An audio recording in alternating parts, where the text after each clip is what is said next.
Wait.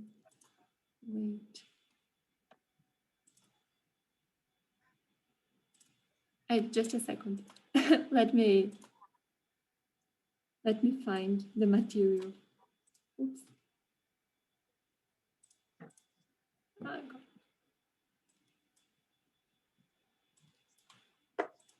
oops. Okay.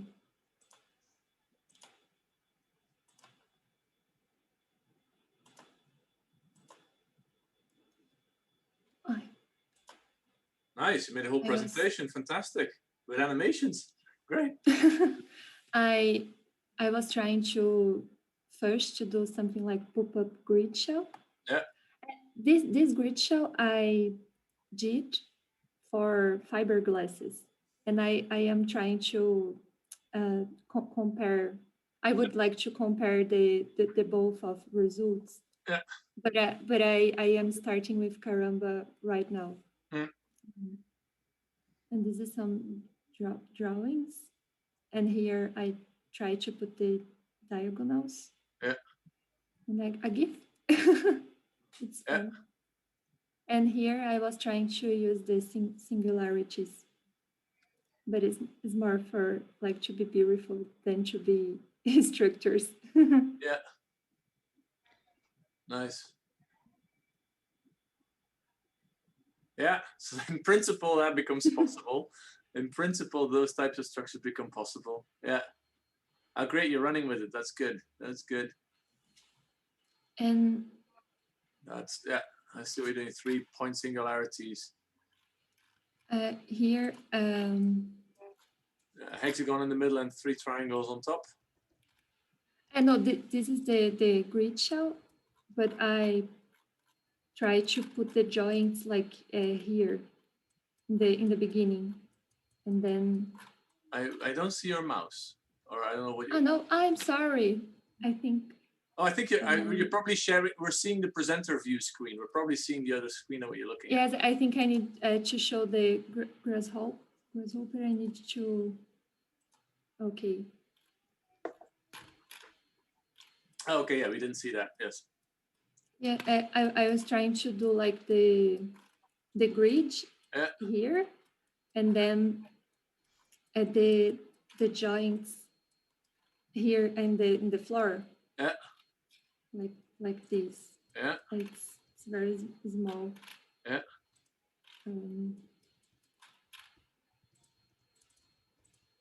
I will try to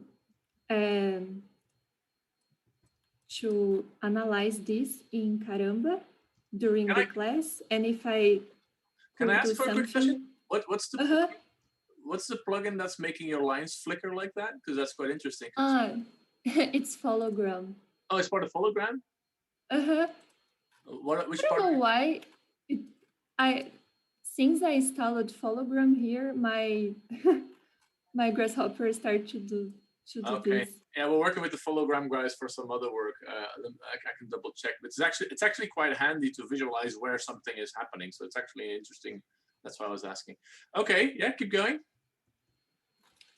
Oh no, I think it for now is just this. Yeah. Here I try to analyze in K2 Engineer as well, but like. Right, and how is that different from Caramba? I don't know K2 Engineering too well.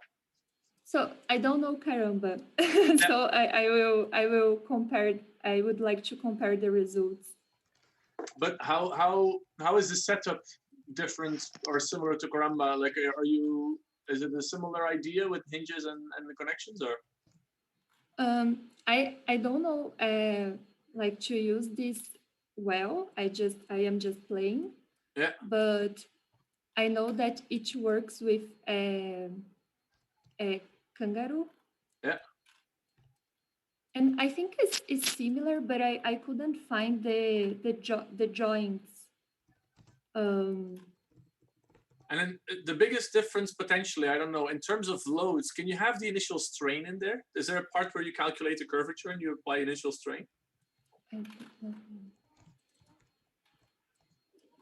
Oh, I did like this here, but it isn't work because this grid shell is, wait.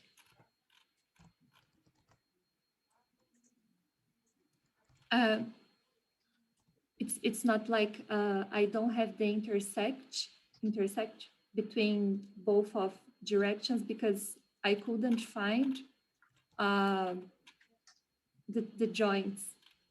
Yeah. Look, if I don't know how to explain, but my pavilion is broke right now. Yeah. I'm quickly looking here on there's this website called grasshopperdocs.com that give you an overview of all the plugins that there are with the functions that they have. I think the reason, because we looked in the beginning as well at different structural analysis tools, and I think the initial strain, the strain that you get from bending, cannot be incorporated in Kangaroo 2, if I am correct. I don't see it, like if I... Sorry, can you repeat, please? Let me quickly share screen for a second here. Okay. So don't worry, I'll take over. But like in K2, we have... so these are... it's possible to insert the material, the supports, and supports is the anchor points. The material is like default. We can choose which material we use. The cross section as well, and the bending, the rod, and I can show you, but I don't know how to explain. Like I am just playing. But... Hello. Oh, sorry, you're back. I just froze for a second. Sorry, I lost the last. Okay. Hello.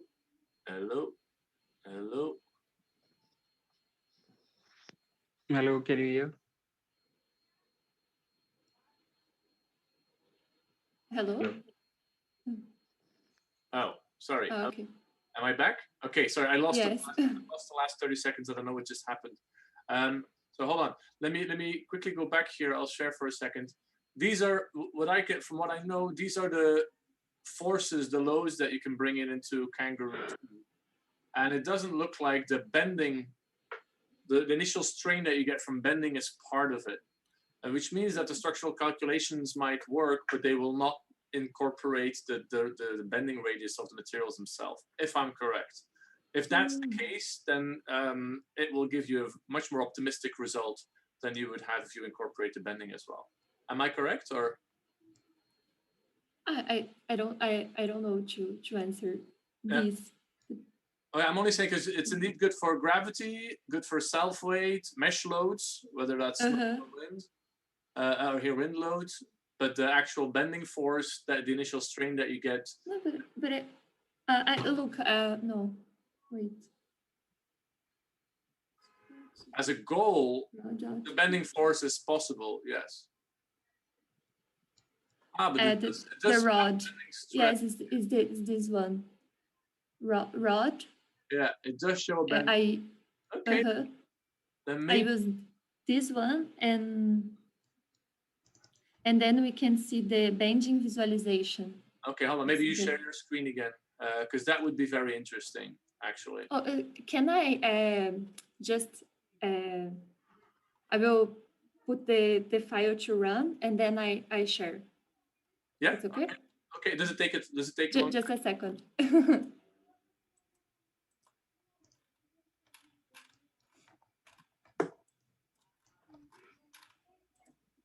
Because that would be very interesting for us as well to if we should look into Kangaroo 2 again to compare, which I hadn't done before yet.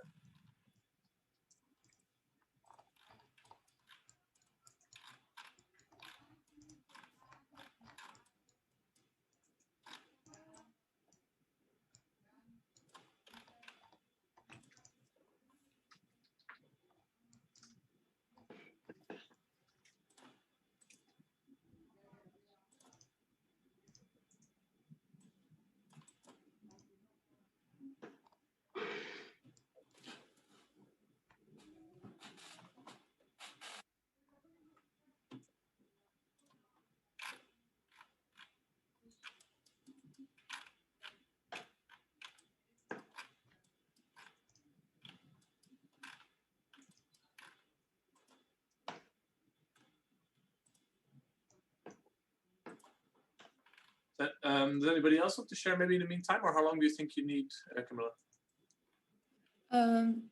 Maybe 5 minutes. Okay, then maybe somebody else can share in the meantime.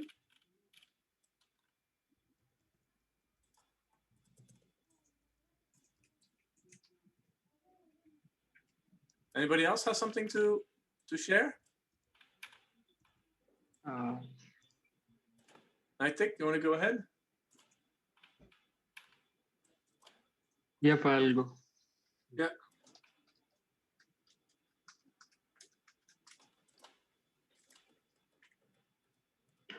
So, so this is. Oh, hexagonal one. Okay, cool. So this is I've done two what do you say two pavilions. One of them is the pop-up grid and one more for singularity. Yeah. So I'll explain what I did exactly. Like I showed this to you in the first or maybe second day. So like I made these circles where I want to remove the mesh faces here. So after that, we'll get something like this. Yeah. And if I hide the rest, like I've seen this project somewhere done by Coda in Barcelona. So I was trying to mimic it. Now, like where this thing is coming up, like these chamfered, these edges are there. So there I want the supports to come in, and the rest alternate vertex points will go up in the air, and not this.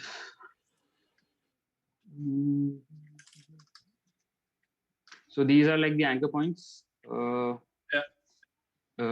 Rest.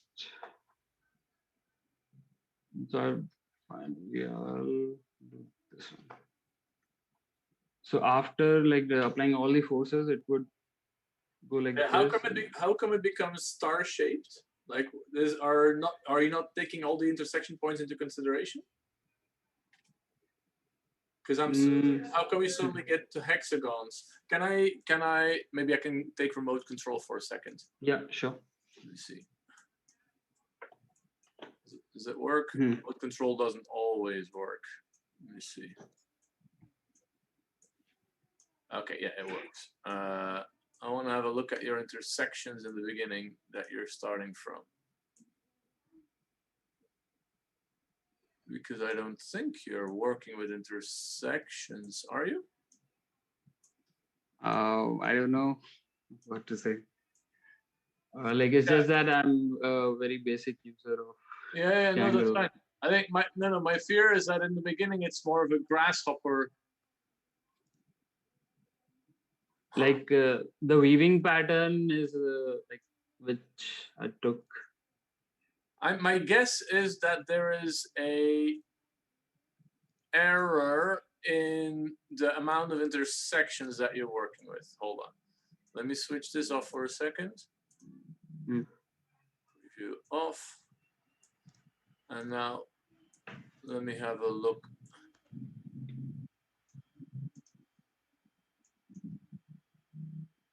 at this. Oh, sorry. Okay. I want to visualize it.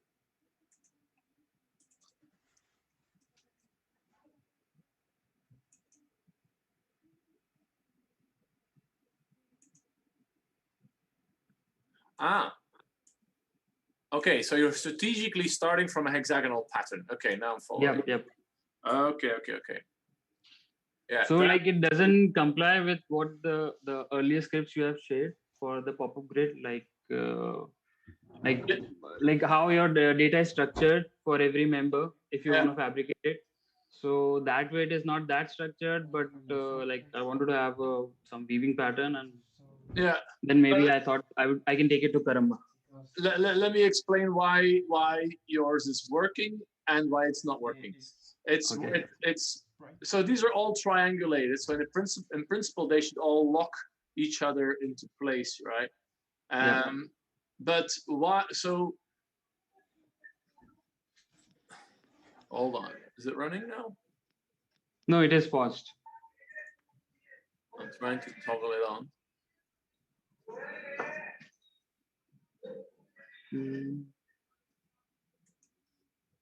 Come on.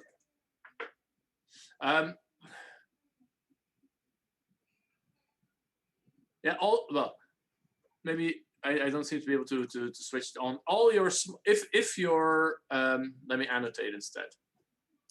So it has to do with the line strength that you have here. So one is set to 1,000, one is set to 3. I'm curious to see which one is set to 3, because this triangle shape here, if your length is strong, like if these forces would be very strong, then these triangles would be hard triangles. They would be solid in shape. Like you won't be able to deform them because it's a triangular shape. Whereas before, if you're working with the grid, you can go from a grid like that to a grid like that without having all your lengths change at all. It's only the angles that are changing. But with a triangular grid, that's not the case. A triangle grid where your edge lengths are fixed cannot really move. So in your case, that would mean, because it's actually every single one is a triangle, it's basically making a system that is locked into place, except it's like a mat, it's like a steel mesh that can hinge in this, oh, bad drawing, sorry, let me do that again, that can hinge in this direction. So you can theoretically roll it up like that if you would want to, like in this way, or you can hinge it in this direction, or you can hinge it in this direction, but you cannot elastically deform it. So if you press play in this setup, all the deformation that you're going to get from the pop-up must be from a change in spring length, which works, but it's no longer an equidistant setup. So that's why, if you press play for a second, can you press play for a second or switch it on for a second? Yep.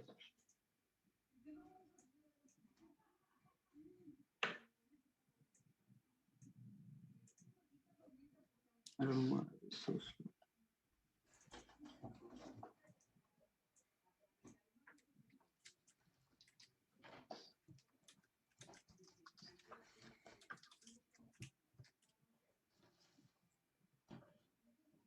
Yeah, so my guess is that it's all that they're all just changing in length, and that you're basically creating a suspended mesh model, but where all the edges are elastic.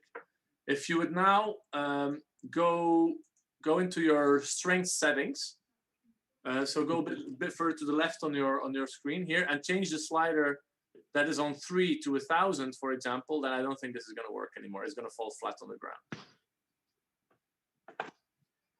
There you go. Oh. Yeah. So that's where so as a strategy, this one works. You'll still get an outcome, but it will never be a flat bed system that you pop up. It will be a layup system where each member is added one at a time. Okay. Got it. Yeah. But again, the ZCB Bamboo Pavilion was done with a tool that's similar to what you have. We lower the length requirements. We don't need it to be an equidistant system, but we still keep the stiffening. So it's just a different approach. You arrive at a different type of pavilion as an outcome. Okay. There's one more. It might take some time. Yeah, no worries.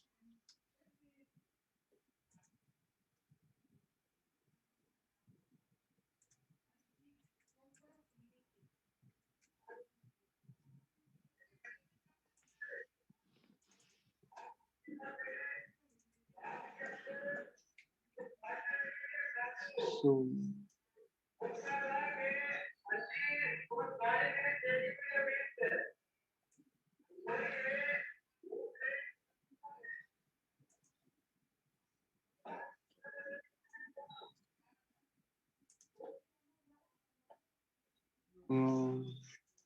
can you hear me?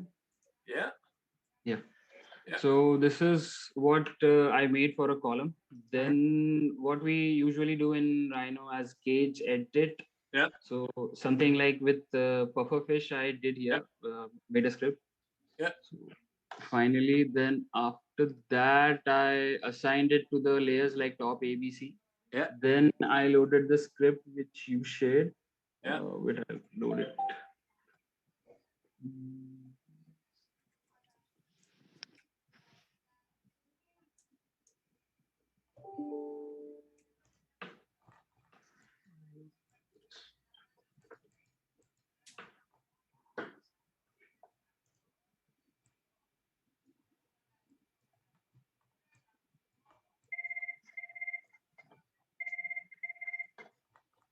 Hold on 1 second. I need to take a quick phone call here. How can I do that? Oh, sorry. I accidentally stopped your share.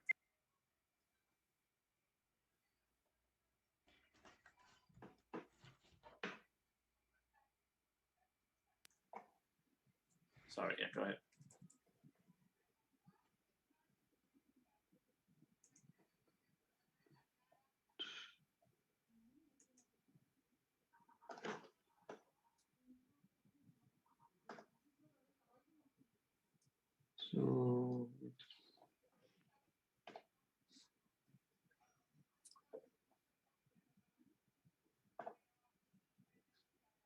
So this is like after Yeah. doing Joining the tiny one the thing, work. joining the edges, Yeah. and actually it like takes quite a time before. Like I have to do it in bits and pieces. Like Yeah. I have to disable the other one, and then Of because course, after of course. Kangaroo it takes some time. Yeah. Because these are so many edges. Let me already give you some comments while you're running it. So the cage edit is very interesting as a tool to work around it, but because yes, you can arrive at different configurations, but currently what matters. So currently in your actually right over here, just outside of the screen, yes, here, your length factor, maybe leave for your length factor here, you didn't put anything in, which means that you keep your original edge length, which means that if you're starting with a deformed setup, the deformed setup will be considered the starting point. But because you've deformed your setup, you're not working with a perfect square equidistant grid anymore. You're already working with a grid that's kind of, deformed from the very beginning, which means that your fabrication on site originally becomes more difficult. It's not something that you can easily build as a flat grid because all the angles are different. So you're from the beginning venturing in a different terrain. Having said that, you can work with these deformation setups and still bring it back into the terrain of equidistant grids. And for that, what you would need to do, let's say that you start with grids where each edge length is exactly, say, hold on, is exactly, say, 1 meter. Like that's 1 meter, that's 1 meter, that's 1 meter. They're all exactly 1 meter.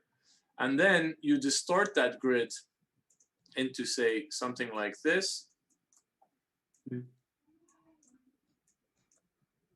But you bring this into Kangaroo and you say that the length that we have for this one, so here they're all exactly 1 meter. If we say here the length that it has to eventually jump back to is again 1 meter, then it's going to try to make the system back into an equidistant system. So it will try to bring whatever distortion that you've made here back into an original equidistant setup. But for that, you need to give a different rest length to your as a goal. Now, with the design that you've created here, where you've basically taken a rectangle setup and turned that into a twist. Yeah, and also increasing in the height, like where this middle. You're turning it into a twist and you're stretching it higher up. Eventually, this will try to get back to exactly the same shape that you would have beforehand, if everything tries to become one. Except unless if you fix your foundations and your anchors, and then it becomes again something different. So working with these distortion tools does help in creating more flexible topology inputs. But if you in the end want to go back to a fully equidistant system, then go back a little bit to the left in your script. Then you and zoom in. Then you have to make sure that the length factor that you have here. This one. The length factor that you have there, needs to be whatever you had in the very beginning. Like if your original lengths in your grid are 2 meters, say, then you bring it to 2 meters. If it's 1, then you bring it to 1. But to make it all exactly the same, you have to bring this not to its original length, but to a fixed length. Okay. So I have one question. Length factor is what? Like if I say 1.2, so it is like 1.2 times the length, No. or it is like 1.2 meters or something. Can you hover your mouse over it? Hover your mouse over the text length factor. Yeah. So it's sorry, I see. Okay, that's interesting. So okay, that's something different between. Okay, happy that we're looking at this. That's the difference between rods and between this one over here. Oh, length. In rods, I think it's a multiple of the original. Can you hover over the length over here? I hope that one says that you can also put a fixed. Yes. So this is a fixed length. So that means that if we want to turn this back into an equidistant grid, we cannot work with rods, but we need to work with these two. Interesting difference. Okay. Yeah. Got it. Good observation. Okay. So yeah, in principle, that should work. So if the anemone joining works, then you just need to add some foundations in there, and then the whole thing will find its shape again. Foundation in terms like the anchor points. Yeah, so anchors to the ground, and then the whole thing will find its shape. Okay. So what like how much time do we have to submit, like along with the to make 2D thing? Yeah, this evening. I actually misread the earlier emails from Digital Futures. I thought they wanted to have it by next week. They wanted to have it by this weekend, which is a bit nuts because I'm in meetings my whole afternoon and I won't be able to compile the material unless we have it basically ready in the next half hour. But this is also something.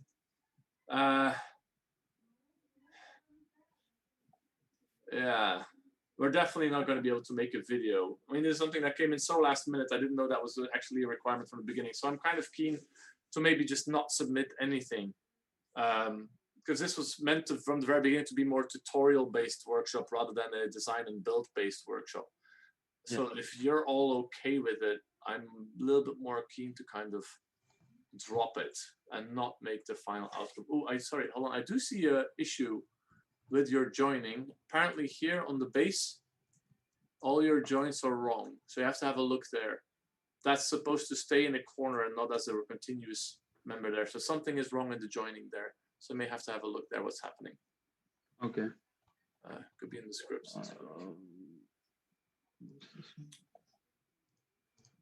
Yeah, I'll check that. It requires a lot of attention right now. If you guys want to have something that becomes part of this, we can still make our own posters afterwards. Yep, up for it. Let me see how we go about it. So I'm here at Hong Kong U. I'm teaching a course of a month or 3 weeks long at the end of August on the same topics, where it's a design and build course. So we're going to make models and things like that. And eventually I'm working towards a publication where I in detail explain all the finalized tools and also discuss the design solution spaces. So maybe there's an opportunity there for you guys to contribute as well.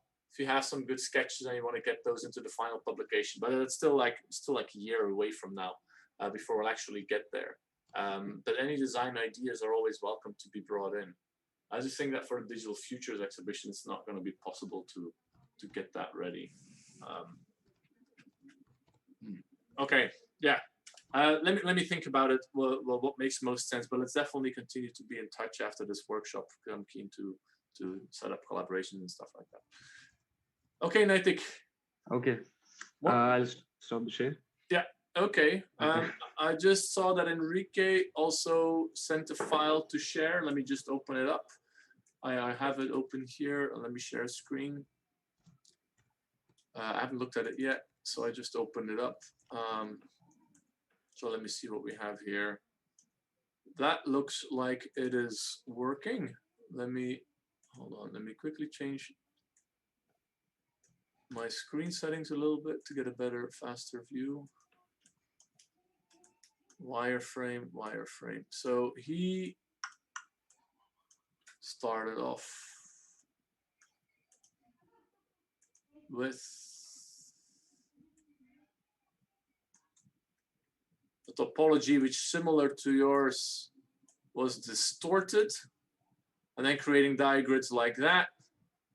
And here arriving at a hexagonal oculus in the middle. Yeah, so that works. So kind of, it's entirely based on the setup that we have. The anchors at the edge are fixed in place, which works as well.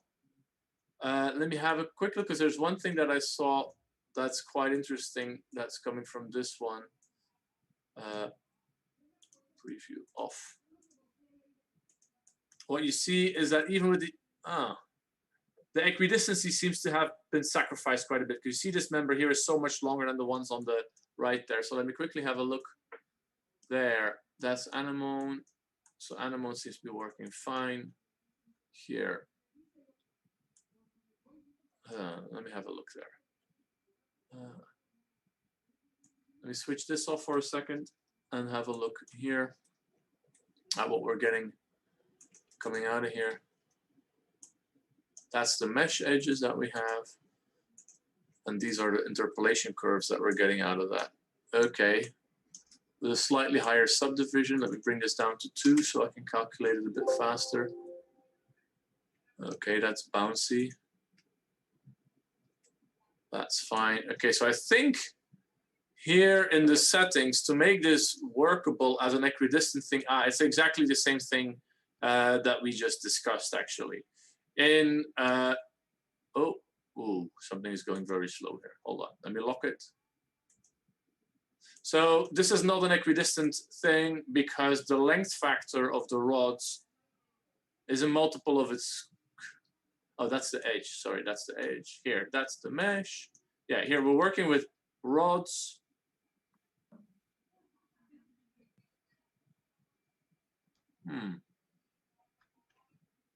As a multiple of the current length, it's 0.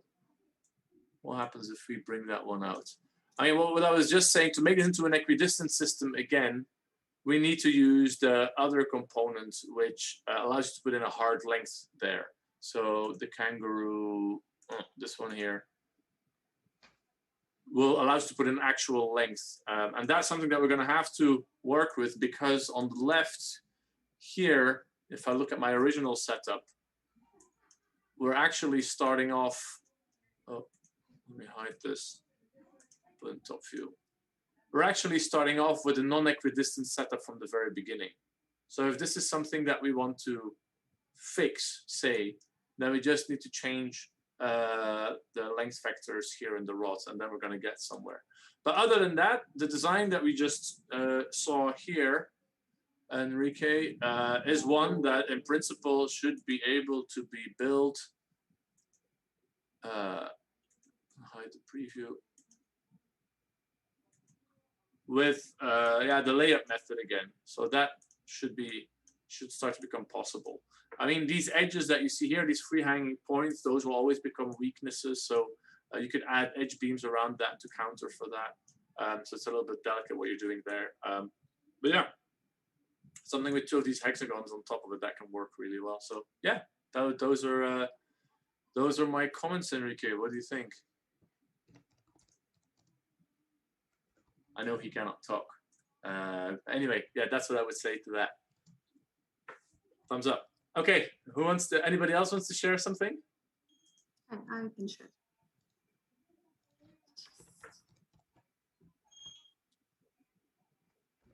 Who was just talking? Okay, Davina. Okay, go ahead. Okay, so I've tried doing something like this. Yeah. On my screen. And then I've then I've run through this, and I got sorry.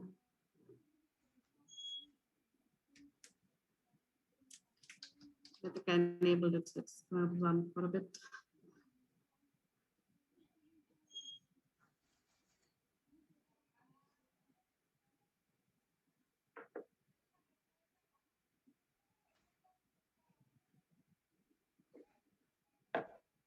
Yeah.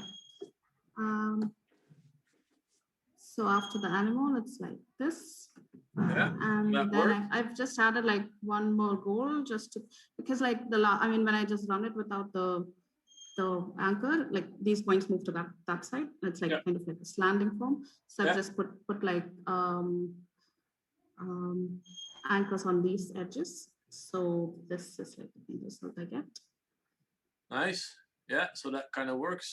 And I was just trying to play it around by giving like a plastic anchor so I can move down some of these points. Do you think it's also a good idea to give a load point maybe on these edges? I would be careful with adding loads. I would Mhm. always work with anchors because that's something that you can physically build in reality. So that's something that you can actually pull down to the ground or fix it to a building or something like that. Okay. And one thing I've seen. Let me quickly. Very interesting. Glad to see that it's all working. I'm going to quickly look up something to share with you. 1 second. 1 second. Oh. Am I not going to find my photos?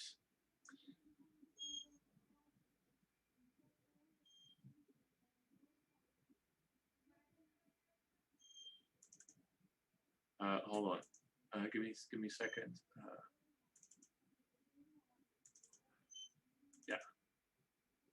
No.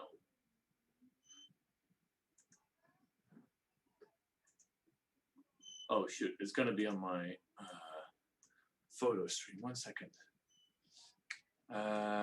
There's something interesting related to what you just said that I want to show you. May 2018. Let me see if I can find that.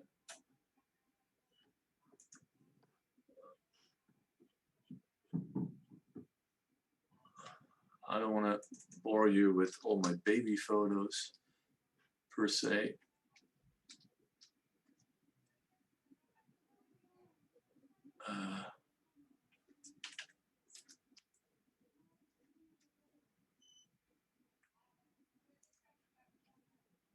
One second.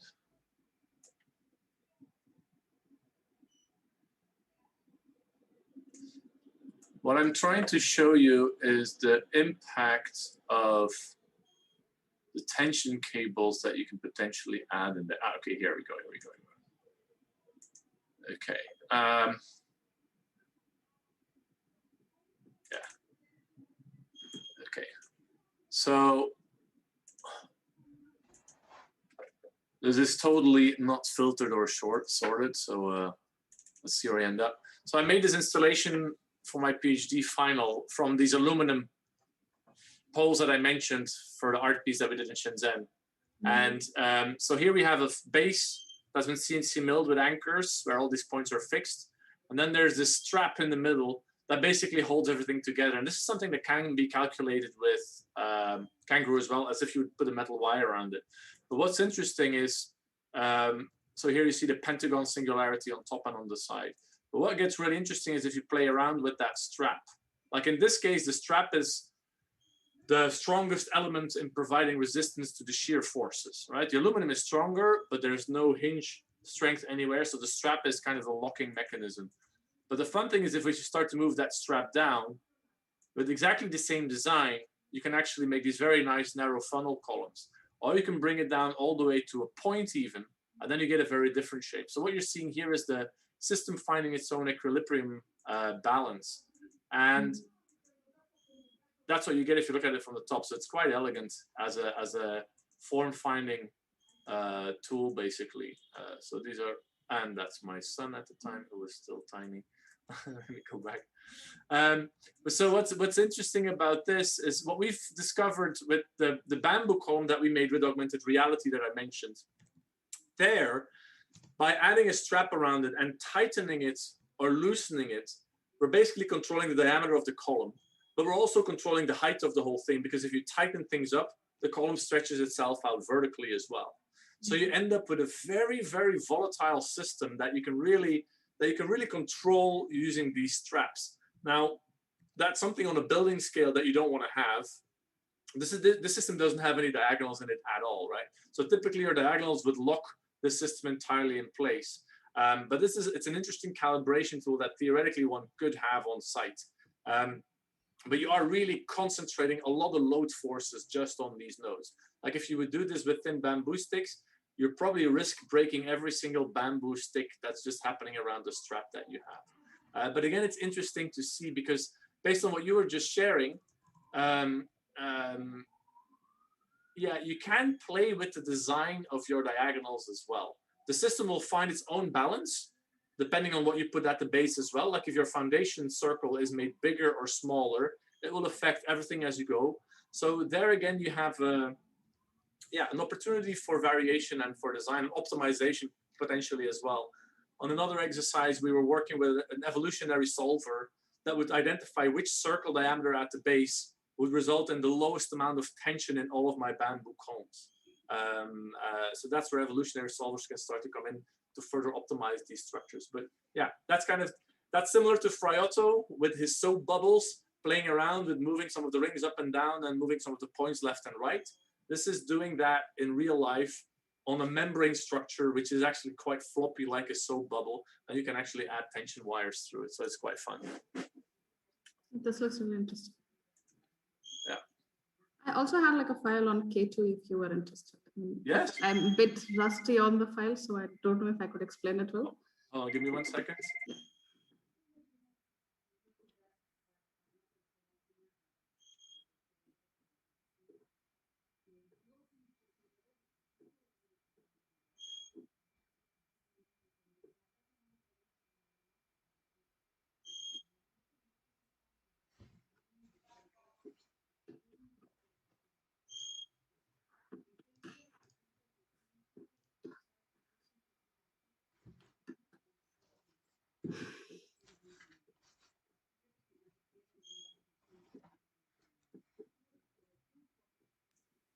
Sorry, student was calling up. Yes, tell me. Hi. Can you see my screen? Yeah.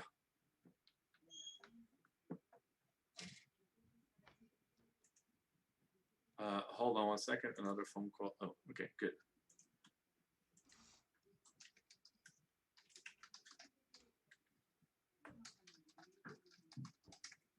Yeah, go ahead. Yeah, so this is like basically like an assignment we have to do in our masters. And we basically did most of the things with K2A and used very little Karamba. And so this is basically Chevy shell. Just a second.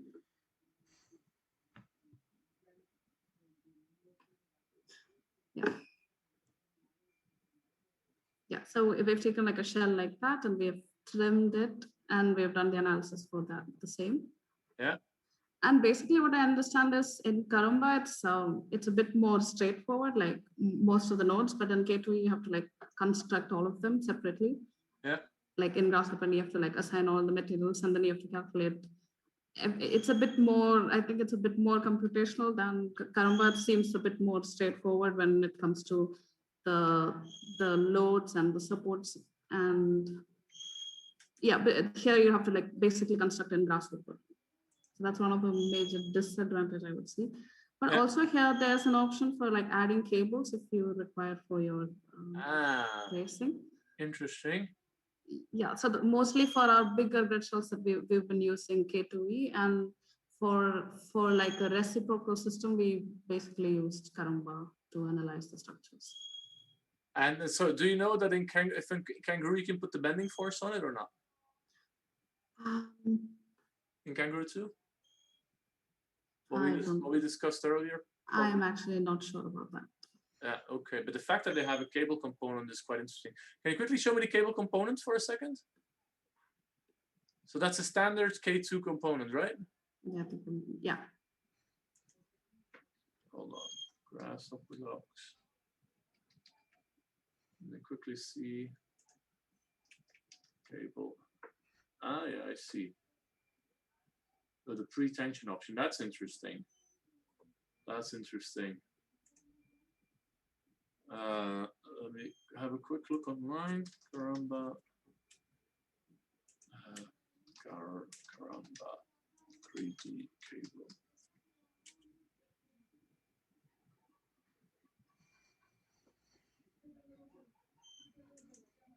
Yeah, so there's in the chat group, they're saying that you can use it in the second order theory, but not in the one that we're working with right now.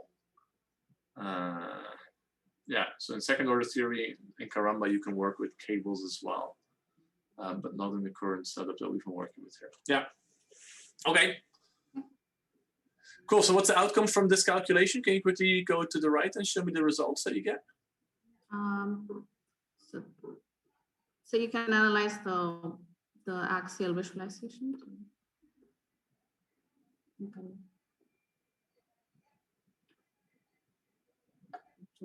But is this deforming right now? Because I'm surprised at how spherical it remains. I'm surprised that the whole thing doesn't stretch upwards. Can you put it in elevation for a second?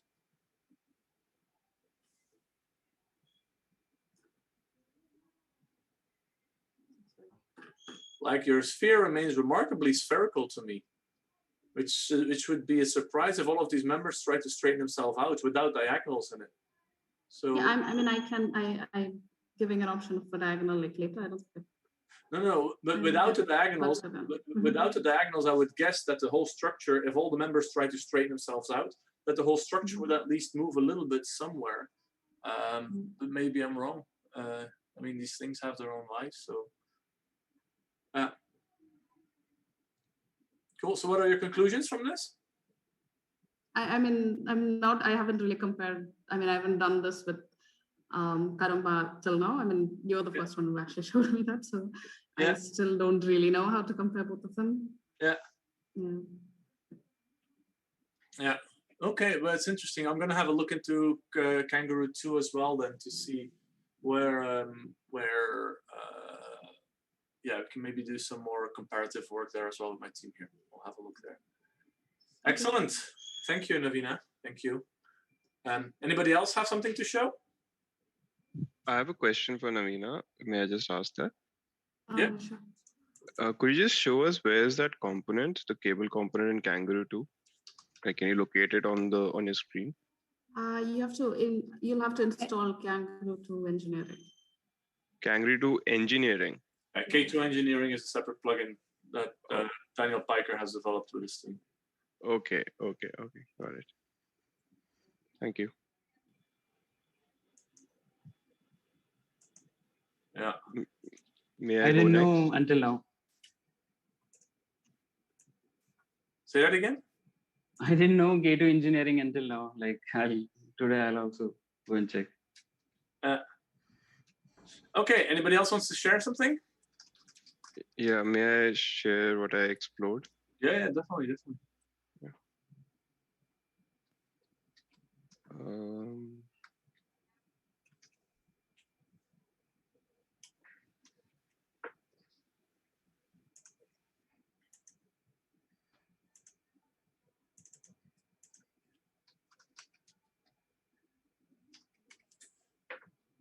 Is the screen visible? Yeah, perfect. Thank you. Yeah. So with the limited time that I had, what I did was just try to explore the entire workflow.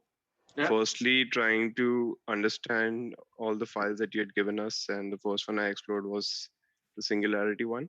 Yeah. And trying to see, trying to also patch up all the gaps that were there within the scripts, in the sense that we were missing the part of the overlapping, where to break the bamboo and overlap that. So was trying that as well. So this was the first one that I just tried the entire workflow with the bamboo visualization. Yeah. In this, I kind of realized that once we push it through the rod bending and the kangaroo solver, all the edges tend to move up. Like if you can notice over here, which if you don't anchor it, that's the kind of the neutral shape that it will take. Yeah. And anchoring it would result in all of them being of different lengths. No, depends on how you anchor them. Okay, so the reference that you had given us, which was there with the bamboo visualization, the grid that you had shared with us in the Grasshopper file, they had all the chords at different lengths. So I just assumed that that was the case. Okay. So Anyway, so okay, I get your point that if you anchor it, then all of this can be at the base. Yeah. Then the next time, what I thought was probably if I can have a square which is on a single plane at the bottom, it will be better. And I wanted to increase the number of singularities again to see the workflow of how I can isolate all the comparable edges or comparable directions. So I tried this one, very simple one. I don't really like the output that I have, Yeah. but again, it was just to see the entire workflow. Yeah. So this is a shape that I have. Interestingly, in this, what ends up happening is that the bamboos tends to bend in two directions. So if I show this area, the bamboo will go straight, will turn like this, and then will start turning the other way.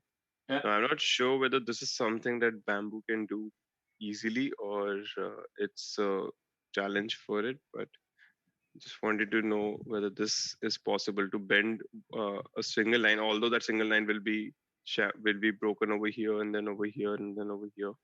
Yeah, So it does. In principle, the flexibility is in all directions. So the material can definitely do that because it's a circular section, so it doesn't have any orientation. So in principle, it should be able to do that. Okay.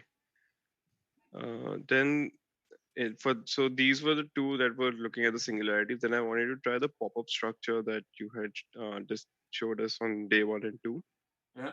So, and I wanted to do that with in a very simple way, but just having an opening in the middle.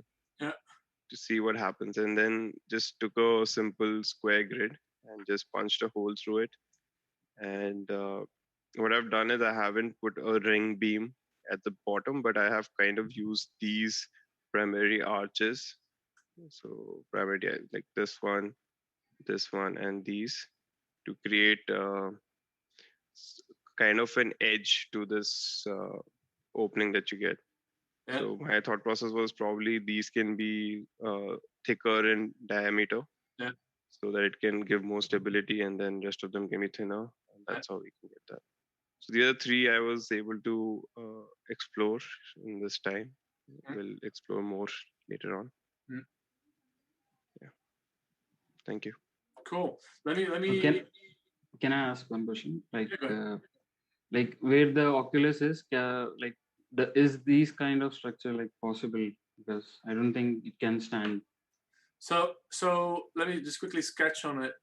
So the problem that you will face on site if you do this, if you have a parabolic arch, the minute you kind of cut it open in the beginning, that's actually where those are the strongest parts almost that require the load transfer. So to build this on site, here, this will put a huge amount of tension on the bamboos here around the corners. So especially the bamboos that are continuing there are probably going to break.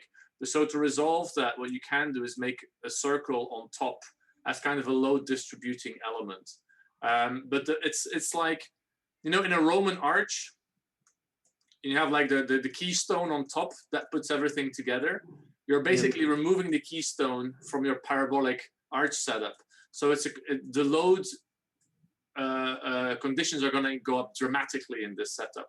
So you need to have something to transfer and bring that around. But that's why, if you say, for example, work with a hexagonal singularity on top, that can become quite interesting because then you still have the continuity kind of going next to it from different angles. It's a design issue.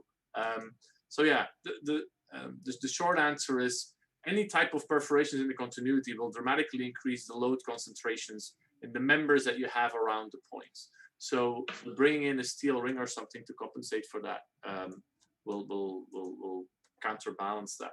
I want to quickly show another thing in response, Aman, to what you just showed. So the setup that we have here on the left, which is one that you started with as well, if you just add a spring at the endpoints alone, then it will arrive at a stable equidistant shell like this. And I've done it, and I mean, I didn't share this yet because it's an earlier sketch yet. But in principle, all the points that we have, oh, why is my annotation not working? All the points, oh, come on, annotate. Yeah, all the points, come on. Okay, I cannot annotate on my screen anymore. But hold on, let me share again and bring that back up. Annotate, okay. Yeah, here we go. So all the points that we have here, this one, and I can only draw one point in Zoom. Okay, my annotation doesn't work anymore. I'm unable to see your screen. Like it's a black screen. Just. Okay, let me try that again. Are you seeing my screen now? No, it says that you have started screen sharing, but there's nothing. I don't know what others are seeing. We can see it.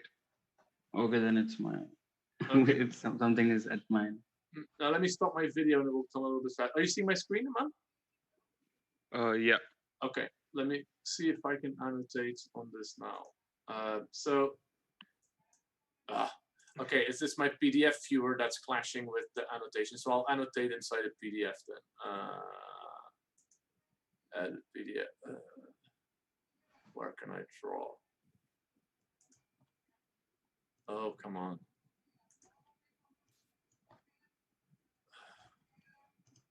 Okay. I'm gonna go the hard way. All right, I'm gonna take this screenshot and I'll draw in here. Share screen.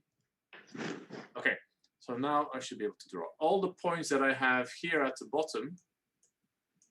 These ones here. What I can give those is an anchor that is, for example, free in the XY direction, but locked in the Z direction. And by doing that, I will allow all these points here, the ones in between, to move freely on the ground plane and kind of find their balance. And then the ones on the outside, like this one here, or the ones in the middle, and this one here, like basically the red squares that I have here, if I fix those in X, Y, Z inside my plane, then I'm kind of creating this flexible setup where my boundary conditions at the bottom can kind of move around easily while fixing a few points. And then I can maintain the equidistancy in here if I would want to. So in this setup, if you just put a very high force on your equidistancy, then that will still continue to be a flatbed equidistant grid. It's just that you will have quite a bit of tension force in your foundations potentially around those points. But yeah, that's how you would create kind of the sliding setup that still allows the system to find its own balance. One question. Yeah. We try to keep everything equidistant so that it's easy to create the flat grid of it so that it can be popped up, correct? Yes, yes. Do you have an image of what the flat grid of this particular shape looks like, which is on ground? The flat grid of this particular shape actually looks like what you have on the left here. Like it cannot be fully flat produced. Like actually, let me try to, so you cannot produce the entire thing as a, having said that, you can actually. Let me open up a screen. So let me sketch on a whiteboard. So what we just saw, it's actually, you need to have 6 squares that are kind of overlapping each other. So the flat grid that you would produce would actually look like this. And then dash, dash, dash, dash, dash, dash.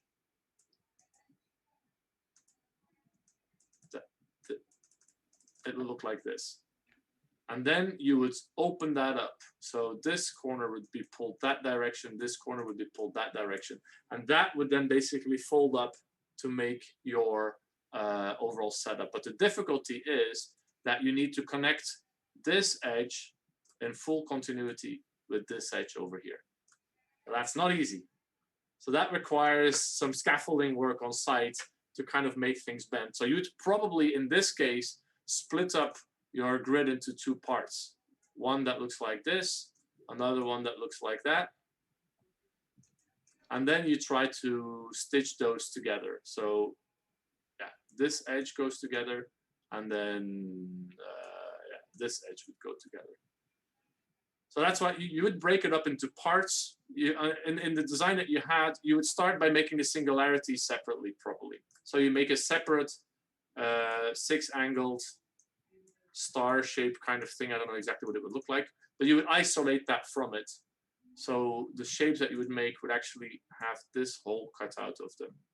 And here you would have this hole cut out of them. And that will allow you to fix it more easily and then force it open on site. The only way to figure this out is by making physical models. It's absolutely essential to test this. Like we haven't talked in this workshop how people make bamboo structures typically. I know some of you have experience there, but making physical models, both for the design and for structural load sketching, is absolutely crucial. But in our case, for the assembly sequence and installation, the physical model making is absolutely essential. But yeah, it's possible. It's possible. Okay, thank you. Yeah. By the way, it may seem like your tutorials made it seem very easy to sort everything and do everything, but when you actually get down to exploring different forms, and then when you have to sort out lines of different directions, that's the most time-consuming bit. So up till the kangaroo, it's all very simple. It can be parametricized in a way that you can just use any shape and it can give you the output. But after that, when you have to sort the lines in different direction, that becomes a time-consuming task. So that if can be automated, and I'm also trying to figure out a way how it can be automated completely, it would really help design exploration. Let me quickly share then. Can you see my screen? So we did another trick on how to in detail. But what we're trying to do again here is basically use of our columns to use that and then a polar coordinate system associated with it to two different directions. We're still exploring. Let me just zoom in quick. Your screen is not visible. Yep, same, not visible. Oh, are you still seeing this? Sorry, it's broke up. Yeah, now it's visible. Yeah. Let me quickly see, because I wrote this a while ago, and I'm not. Yeah, so we're using a polar coordinate system based on these axis lines to identify them. Because at the very bottom, let me sketch on this one. Like here at the very bottom, if you put a polar coordinate system here,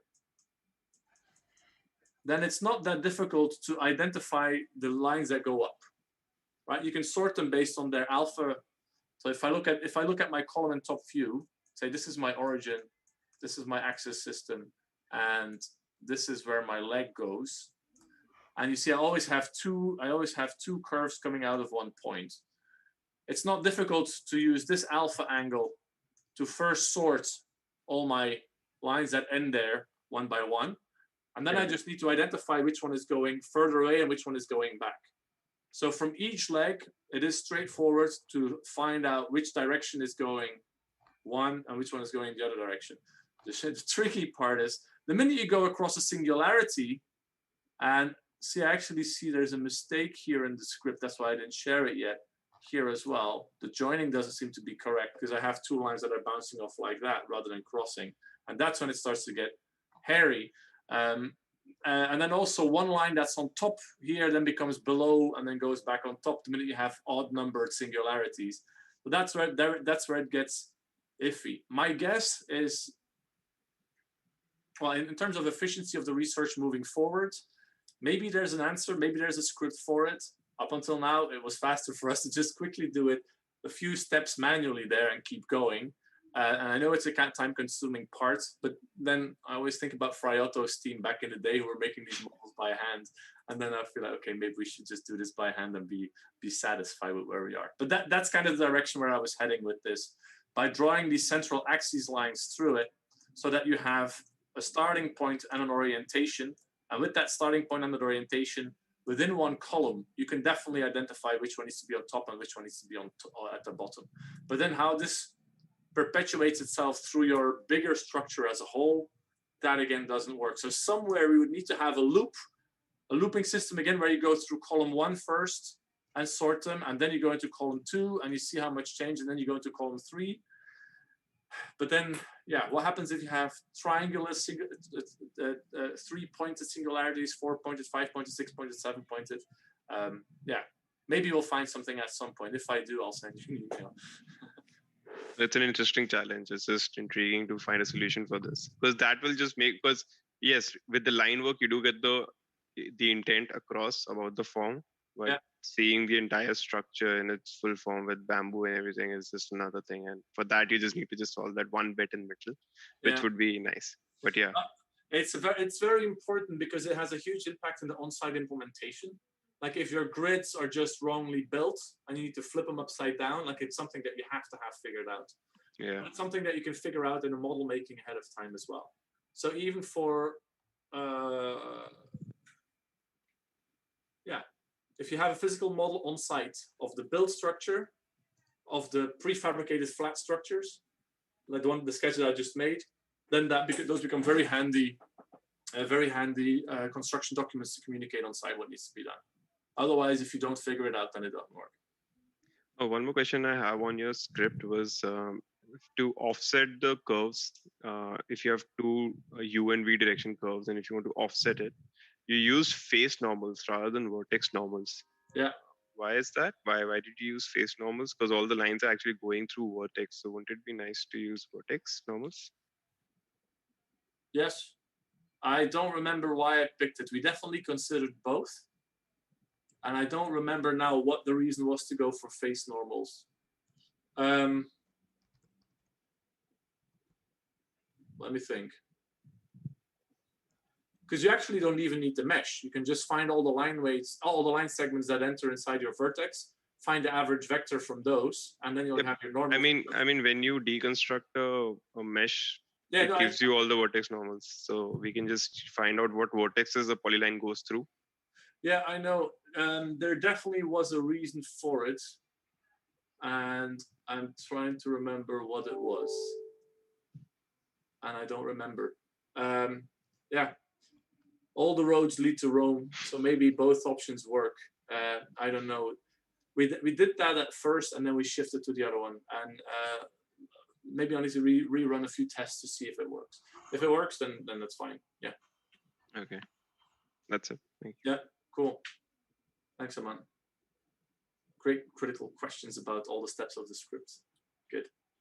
Any other questions or comments or any other things to share from people? No? Okay, that's absolutely fine because this was not meant to be a design and build or the design workshop, more a tutorial-based workshop. Well, seeing what we have produced by the group, then I don't think we should make a poster with outcome from the workshop for Digital Futures, their exhibition, or a video. I think it's just a requirement that didn't fit with what the outcome of this workshop was supposed to be.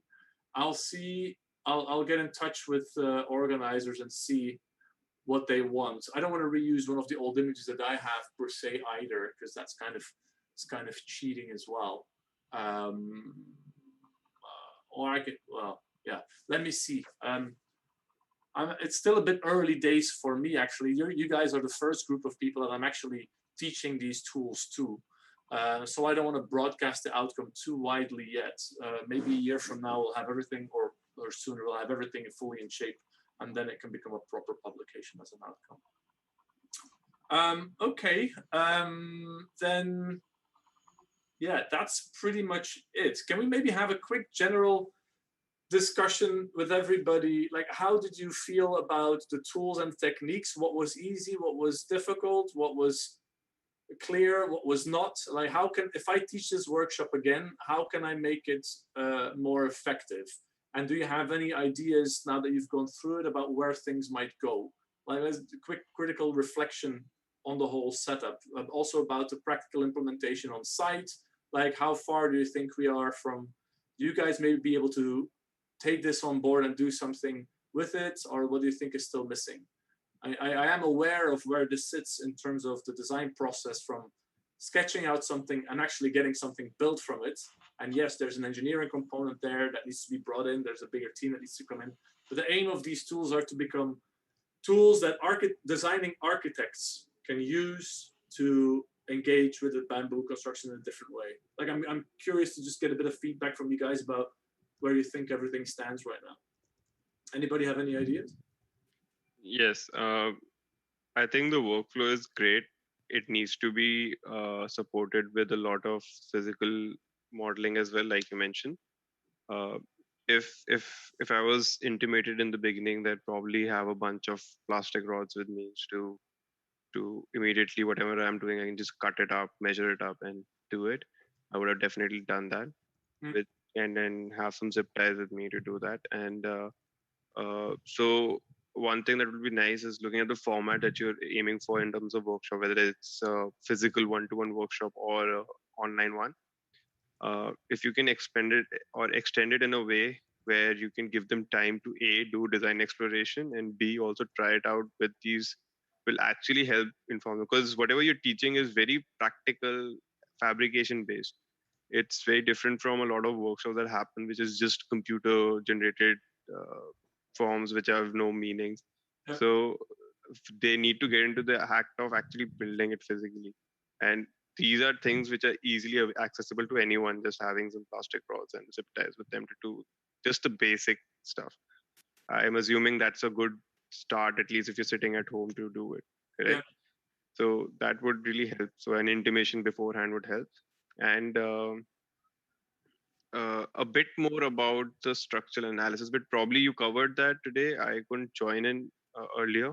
And I'm so sorry for that. I briefly discussed the Karamba scripts. Let me share it again if you haven't received it. Where's the chat? 1 second. I'll share it again and then you can have a look. Here, where are we?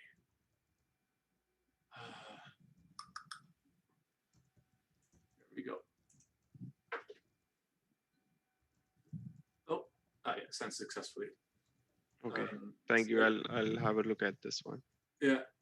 No, I think your comments are absolutely spot on. Typically, so in the earlier design studios that we've taught this in the past, it's a semester long basically, where we work with the students. And the most successful one of these semester long studios that we've done is in the first thing that we did was in the first 3 weeks, teach the students the tools, and then we built the thin stick bubble structure on the rooftop that I mentioned. And just to go through all of that, so the students first had to make a scale model of that bubble and then build it on full scale. And just to go through all of that was incredibly enlightening in kind of getting a sense of how the material behaves, how playful it is, where you have control, where you don't, what tolerances mean. And I agree, that's all very, very good. The challenge with including model making in shorter workshops is that they take a huge amount of time to make. Even if the tools are fast, like if for the pop-up grid, even if we create something that you can just print on A4, you can put your sticks on it, you can just mark them up. The minute you start to bend them together and put zip ties on it, you'll start to see that little slippages. It becomes very frustrating to kind of work at it on a small scale. The bigger the scale, the easier actually. So the ideal scale that we've found is actually maybe at 1:20 scale, where you end up with models that are 1.5 meters by 1.5 meters. Then the zip ties can be tightened up properly. The material gives enough friction. The little model that I've been showing here, like something like this is actually quite difficult to work. And you see the equidistances, it's all sliding around. Like, look at the singularity here. It's like, it's becoming huge. So to have a proper behavior that works is quite tricky. We've done some models where we actually use, where we pre-drill splits of bamboo, and then we use a little metal wire to go through it and really lock it in so it can still move a little bit, but it cannot slide. Works much better, but it's incredibly much more time consuming. I mean, it's still relatively fast, but to make a big model with some singularities in it will take you a week or a week and a half. So that becomes a little bit tricky, but in the bigger workflow, it's definitely needed. So on that note, once COVID is over, I'm very keen to travel around to your institutes and come and do a longer workshop with you guys where we start a week beforehand with some digital tools, and then we come and then everybody works, and then I fly over, and then we see if we can make some larger prototypes, and then 6 months later we build something at full scale. That would be really nice, and that's actually what we were planning to do before COVID hit.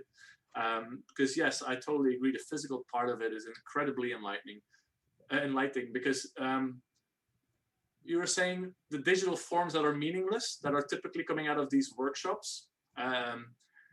With the tools that we have here, that still happens. Like students that in the past didn't fully engage with the physical, like the guys that I just showed this model of, that was a part of a much larger, much more complex model that they were aiming to make in the end, with like dozens of singularities in it, a beautiful structure, but they never managed to complete their project because the model was just so complex and complicated. It becomes actually quite a humbling experience in what you should do for something that you want to build on site and what you should not do. And again, it's back to my very first slide in my lecture on Monday. Architecture, like built architecture, is what is simple enough to be able to design and simple enough to be built. And the tools that I've just produced here with you guys, they make it very simple to still design very complex structures. But the question on whether or not it's able to be simply built on site is a radically different one, and we're still fooling ourselves a little bit sometimes on that front. On the structural engineering side of things, I'm still somehow on the fence about that. Like, we have collaborated with engineers from very, very good firms for a lot of these things. And very often the approach is so different from typical engineering approaches to do your steel and wood structures that they end up not really having the tools even to really contribute to it directly. Karamba is going in that direction more than most of the other tools.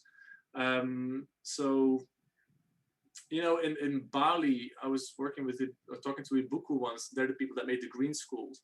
Like, the way they do it is they make physical scale models of their buildings, then they bash at them, they move them and they push them, they see where it's moving, they're adding and removing members until the whole model is kind of stable.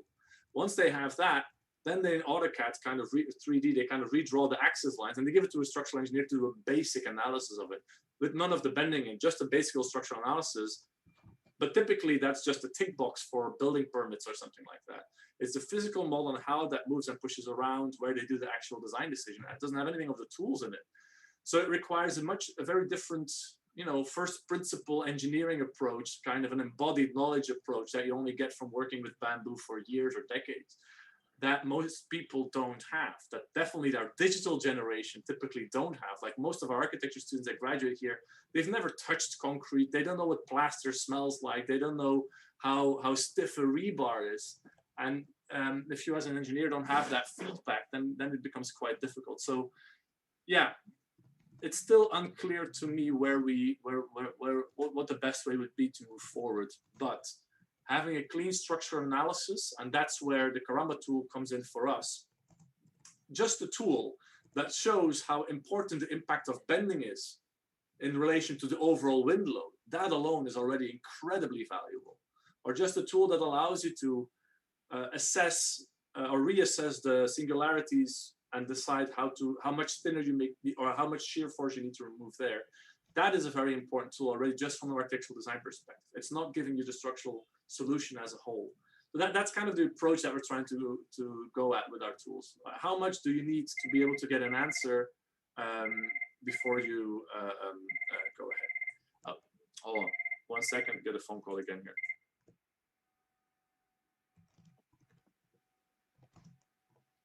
Yeah, Ariyant, even I was late to the class.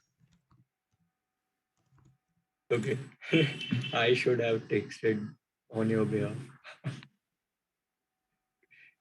So yeah, I was wondering, like, I was talking to Christoph also. Yeah, you want to continue, Christoph? Yeah, no, go ahead. I was done. Go ahead, Ariyant. I just wanted to clarify one thing. I think you took it in the wrong way. I didn't mean the digital outputs created in this workshop. I'm saying generally, when I see a lot of workshops which they delve into a lot of these futuristic forms that they code and then they make something. Yeah, those are completely meaningless for me, because if I can't see a way to build it, even if I can't figure it out, I think it's meaningless. This one, whatever we are doing in terms of Kangaroo and all, are also completely valid and valid explorations which have a possibility of being built. So I didn't No, mean it in that way. I totally agree with you, Aman. I drank a lot from the Kool-Aid back in the mid 2000s when we were scripting absolutely impossible stuff and everybody's getting excited about it.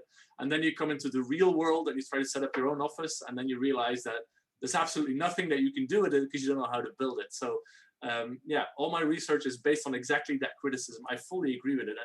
But it's something that even within this tool environment, you still need to be aware of as well. It's something that you constantly need to look at. I fully agree with you on that one. Yes. Yeah, I would like to add that I completely agree with like what Aman and you were saying, that in this particular workshop, the things we did are actually like, some of them are buildable. You can do it on site, you can visualize them, you can make physical models out of it. But which is the best part of it, and I really do look forward to it, to maybe do something, execute something. And on the digital part, on the software part, I'm still learning. I did practice something, but maybe I'll share in future. Let's see. I'll be working on it surely. Yeah, sure. No, definitely. Yeah, I mean, it's an interesting time now because in many architectural schools across the world now, more people are starting to learn Grasshopper or Rhino, or at least procedural thinking as part of the curriculum, which is again a very different place and time than 10 years ago. And that information is also starting to trickle out outside of these global centers of computational design like the ETH or like Stuttgart. And it's exciting to see now that it's starting to also go into different universities internationally. And that makes it a tipping point for us here as well, because we need to be able to get that dialogue going as well. Okay, well, Enrique asked an interesting question. If I make a scale model, in what proportion does the model begin to behave similar to the real one? You see, model, with what detail you create or make models? I say because of the connections, foundation, and those kinds of elements. Let me open up a slideshow for a second about the ZCB Bamboo Pavilion. Hold on. Give me 2 seconds hold on. I have also a comment about that. I can share it with you. Yeah, feel free to share already, Islam. I'm keen to hear. I'm looking up a presentation at the meantime where I can share a little bit more about that, because I gave you a short version of the talk earlier. Or who was talking? Was it Islam? Yeah, it's me, Islam. Yeah. I would like to say to him, there is 2 kinds of shell structure. One called the scale-dependent model, scale-dependent shell structure, and scale-independent shell structure. The scale-dependent is the one that, like the bamboo or wood or steel, because it have bending forces within the whole structure. But if you are working with kinds of shell structures like the one that doesn't have any sort of bending moments, then you can go for a scale independent model. So the model will behave when you scale it up, it will behave the same. Yeah. The problem with the scaling up is that the deflections are to the power of 3, I think, of the length. So if you double it up, the deflections become much higher. So for kinking or buckling, that's where you need to be very, very careful, if I'm correct. Hold on, I'm looking for one more video file, and then I'll be able to share.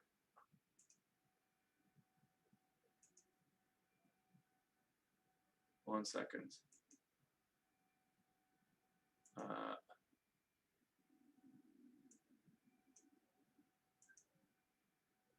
Okay. Let me start here. One sec. Share screen. So Fraiato, I mentioned before, he was making these models like this. And then here you see them popping up the structure on site, and then using the structure itself to decide on where to have the fabric even. I have a few more photos here, but here you see the steel wires again that I mentioned earlier being applied throughout the structure. So they would create load concentrations in those areas. And then here's Shigeru Ban's which was, as I mentioned, using paper tube, but actually the wooden arches on top of it are the ones that are the main load-bearing capacity. So it's slightly different. And this is a model that they made for it, which should already tell you that something is up, because they're not even testing the diagonals of the cardboard. They're testing something else here. But still a beautiful structure again, where you see all the diagonal tension cables running through it. So it's again kind of showing a different type of setup. But what's interesting is that if you look at the history of bending active shells, in the 60s and 70s, Frei Otto was doing a lot of work with his team and his bigger team internationally as well for those. And then all of a sudden there's a blank period of like 2 decades. And then now with grasshopper and kangaroo coming up, everybody's doing bending active shells again. So there's an interesting, I don't know if this is accurate or complete at all, but it's quite interesting to see these things popping up. This I've shown, this we've seen. I want to show you the models that we made. So we did a workshop of 2 weeks where this is the scale that we were working on. So different teams were working with different materials. And we used actual split bamboos, because the bamboo, well, it's any bending material could be a plastic rod as well. But by working with bamboo, it's cheap, it's sustainable, it's easily available. With that, the students made their actual models. And we're just using paper tape here to make the hinges, which is what they're using in Hong Kong to make these dragon dance masks or the big lanterns. It's just paper tape and bamboo splits that they're using. So the hinges, they're not sliding, and the tape is loose enough to allow for a bit of flex there. Then here you see different design ideas that were being developed. Like one is just a shell, single layer shell that's kind of has these big overhanging arches. And this is the final ZCB one under development, as you can see here. So this scale of models work really, really well, but you can see that they become quite big. And then here we had multiple iterations. So each model went through 5 iterations. And then we had the final review on site where, together with some bamboo masters, we're kind of evaluating which type of model setup would work the best. And here are the 4 types of iterations that we tested. So one is a single membrane with big overhanging arches, almost impossible to make. The one that we finally picked. Here there's one that kind of has, it's not yet with singularities, it's before we even started working on that, but 3-legged structure with a single membrane on top of it as well. So that could be interesting, but the edge was quite floppy. And then this one was kind of a nondescript in between that in the end didn't get too far. So that's the physical model photographed and then overlaid on the plan that the students worked with. And then here you see the iterations that we went through. So this is an interesting diagram here, because this shows all the models that we made before we went into physical construction. So we had all the physical models first here, then we went digital, which is this video that I showed you earlier this week. And then once we had this one, so this whole model was about figuring out a kangaroo topology that would allow us to arrive at the final shape. So here, equidistancy is not a problem. It's just curve continuity and bending force that really mattered. So we started out by figuring out what the topology was that we really needed to work with to eventually be able to pop up the whole structure. And there's like a belly area, and then there's a shell on top of it if you would analyze the shape. So these are the early renders that we made of the pavilion. And then I need to go a bit forward. Yeah, so these are all the CAD drawings. Because I want to move to the prototype that we made. So then we start to make 1 to 30 scale prototypes with a 4mm diameter bamboo column. And you start to see that it's actually breaking here. I don't know if you see my mouse. There's a fracture here, a fracture here, a fracture here. So the model is actually starting to show that the curvature is tight. But what was most important about this model is that we had to figure out the installation sequence, because this was incredibly difficult to make. We did it with metal wire, so that worked. And it kind of showed the entire content or design intent of the whole thing.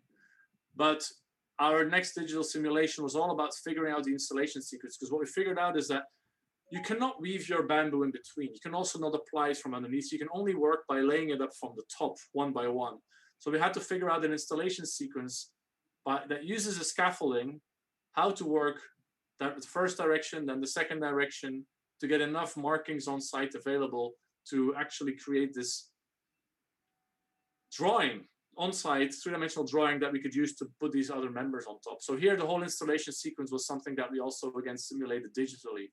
And then that became a crucial drawing on site to show how to begin. Yeah, so the entire sequence was figured out. And then we made a 1:4 scale prototype. Let me show you the video of that, and I hope this is going to work. I haven't looked at it for a very long time. 1 second.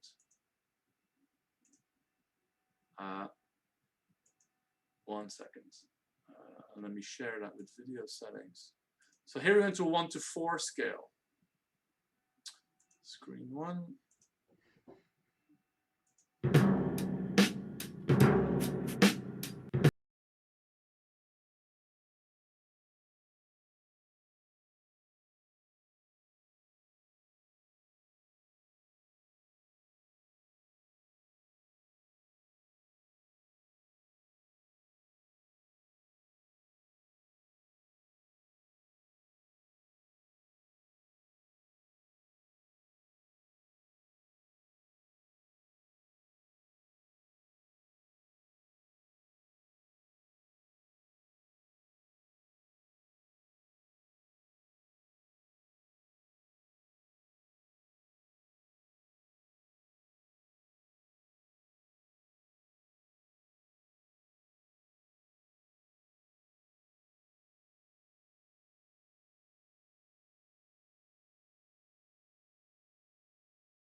So let me share back the PowerPoint slideshow.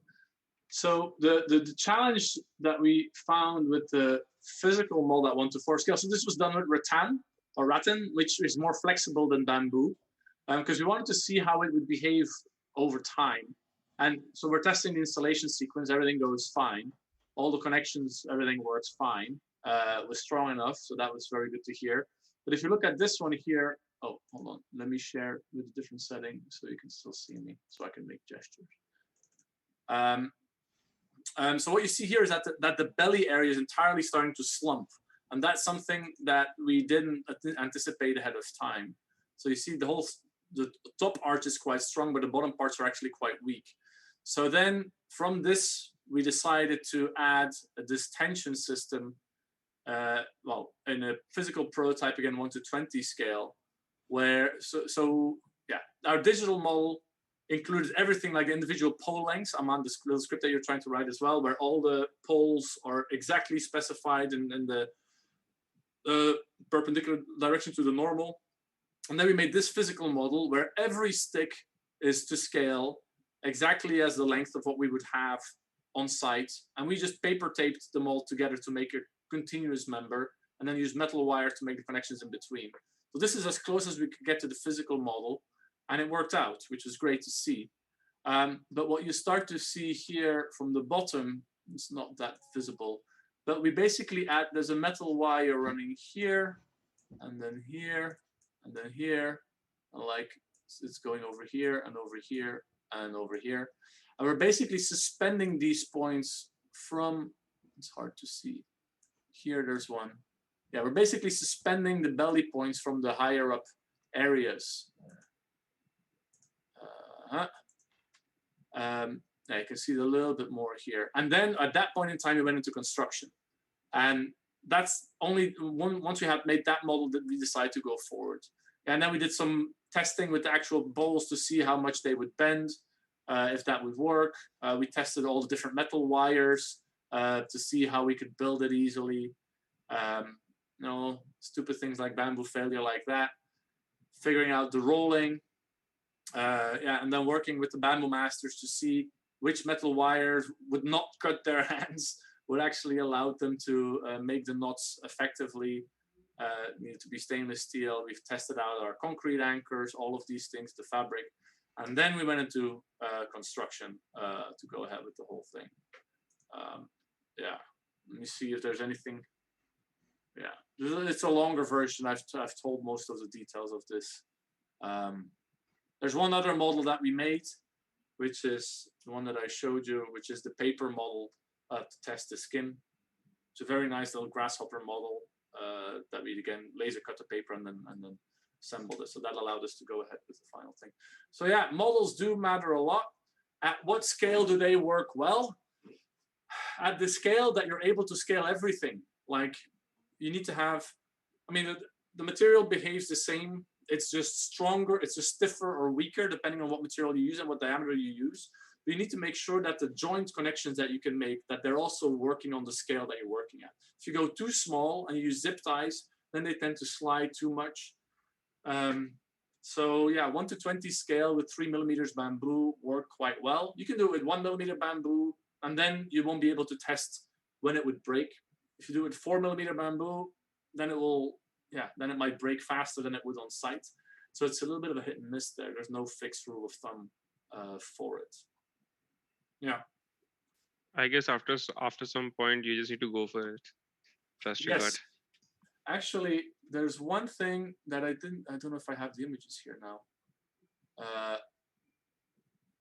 I don't. This is actually, okay, so this lecture was actually still not telling everything.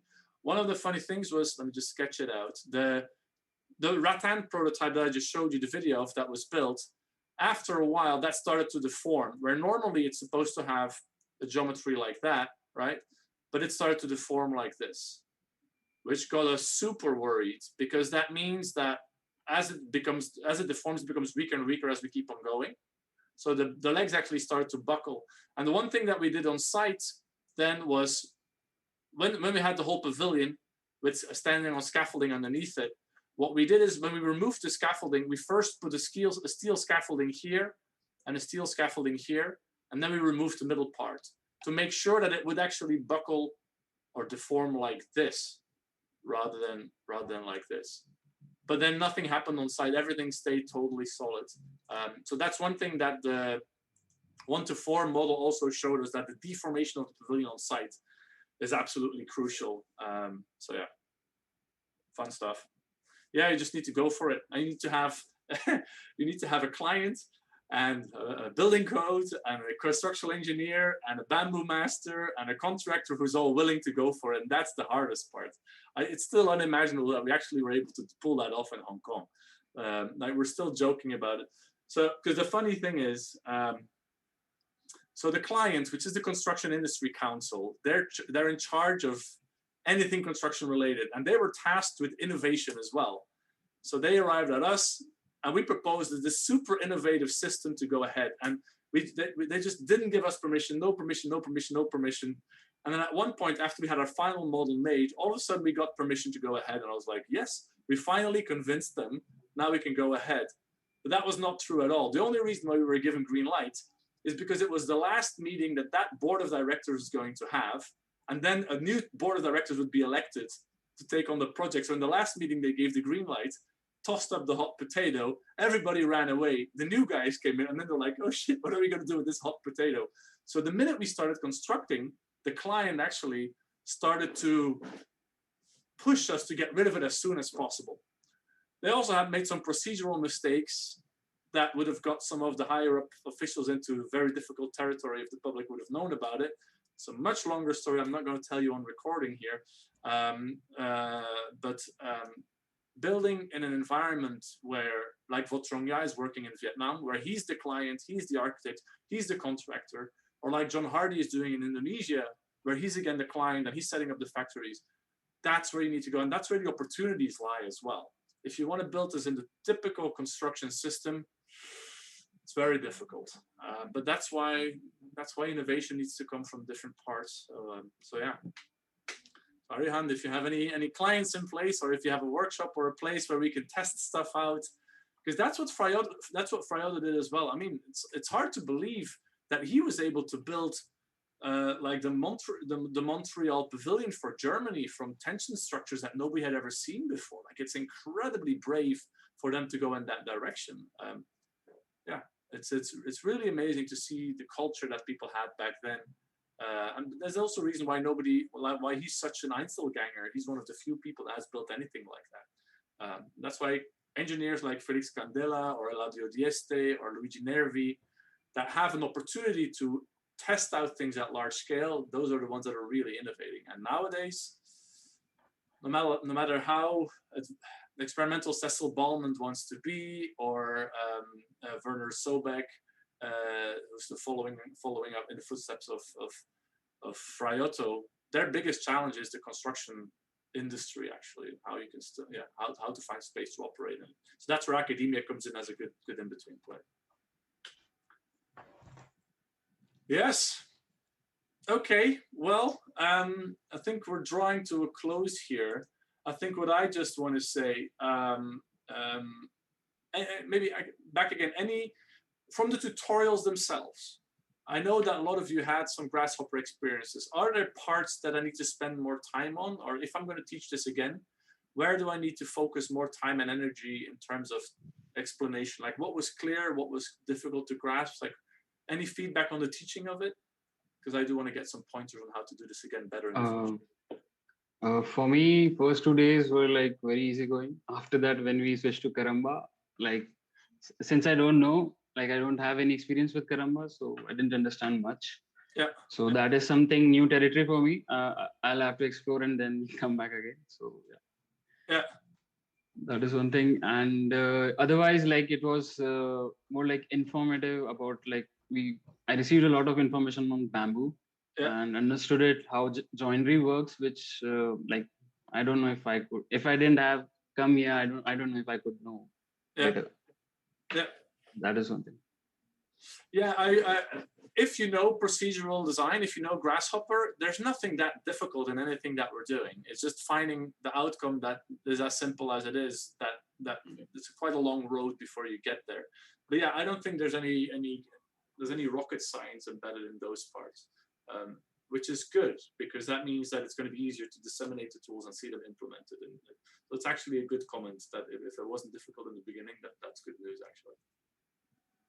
Yeah. But usually when you're taking a workshop, you may have some people who know Grasshopper, but you'll have a lot of them who don't. You don't know the level of everyone. So a common assumption or a general assumption should be that no one knows Grasshopper or no one knows Grasshopper very well. Yeah. And probably approach it in that manner would help, because people who do know, they will figure their way out. But people who don't know, they will lose interest immediately because they're not getting it. Right. This is something because I have also taken up a few workshops on the site, and this is general feedback that I get. I lose students who I assume that they know, but they don't know. Yeah. And a couple of things that you were saying, I could understand because I've done it, but I don't think if someone who is new to Grasshopper would understand it.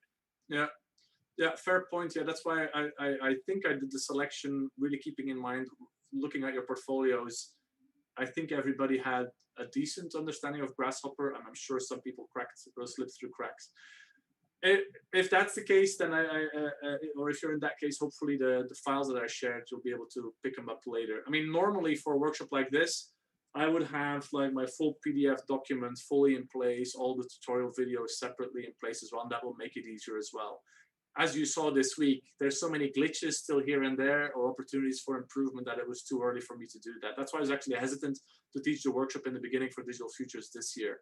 But yeah, it was good to see that in some parts there were some pointers to improve things as well. So yeah. One more thing, like the workshop has today is the last day, but it has left me interested now. Like I would like to complete my outcome and share with you, like, maybe 1 week later. Yeah, please do. You all have my email address. I mean, yeah. I want to extend this invite again. Like if you're in a community or in an environment where there might be opportunities to push this forward, on the lowest end of the spectrum, it can be academic workshops or professional workshops. In the past, I've flown around extensively for that. On the high end, if there's like real construction projects where this could be tested, even on a prototype scale, there's collaboration possible. Even during COVID, if some of you have access to test sites where you could do stuff, let me know. We can. My team will grow here in a bit as well in August, so we'll have people available that can help respond to that. I mean, my biggest goal is I want to make this manual of with the guidelines, methods and guidelines for best architectural design practice of designing bending active bamboo shell structures. And the main thing that is missing in that is on the ground, large scale testing. Like I can make as many digital designs as I want to have, but the only point where you really push it is if you do something on the ground and you start to see the big pushback. So happy to join to Brazil, Mexico, India, China, wherever you are. Just let me know, and then we can see how it goes. Yes, I participate a bamboo workshop. And it's super fast. Can I share a PDF? I shared one link, like this is my office. They are doing one bamboo pavilion, like it's an Instagram link. So they are going to build this somewhere in nearby New Delhi, at someone's farmhouse. Okay, cool, great. So like I had little bit of experience with the scripting of it, but not more than that. Yeah, cool. Workshop from AA Visiting School São Paulo. Right. And with Annie Sav and Franklin Lee. Today they are my bosses. I work for them. And they invited Jamie Soyle and Alison Martin. Alison Martin works with bamboo. She works weaving bamboo, like we went to a bamboo farm. Yeah. And cut bamboo. It was really cool because we really touched in the bamboo and they explained for us how it works. Yeah. She is Alison, and she makes some dome with paper. Yeah. And we constructed. Oh, was Alison the lady who recently had an article in the New York Times about her work? Sorry? Is Alison, what's her full name? Did she have an article? Alison Grace Martin. Alison Graves? Grace. Let me. Alison Grace Martin. I think she. I recently saw. Teaches. Yeah, there was recently an article in Alison Grace in was it the Times? I think it was with her. Some of the bamboo work. Yeah, New York Times. Yes. Yeah. It was in São Paulo, in Minhocão. Yeah. This article. Mm-hmm. Yeah. Cool. Yes, I saw that one. Yes, very interesting. Yeah. He's Jamie Soyle. He's from pharmacy engineer. He teaches us K2 engineer in this workshop. All right. My group tried to do like a Mobius with a hexagon weaving bamboo. It's here. I don't know. It's cool. Cool. Like we weave like this. I don't know if it's possible to see. Cool. And we did this in Grasshopper and analyzing K2 engineer. And it's your lecture remember me this workshop because we always analyze and then we take the bamboo and analyze like the material because each stripe is different one than another. Mm.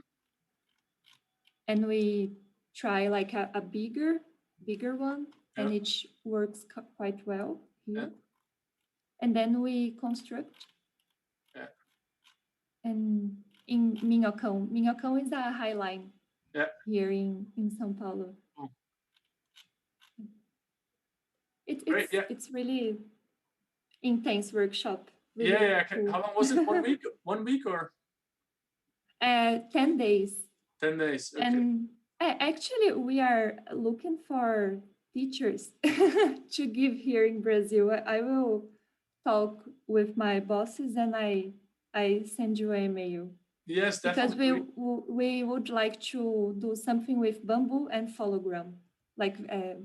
Okay. Well, yes, I'm working. And you work with this.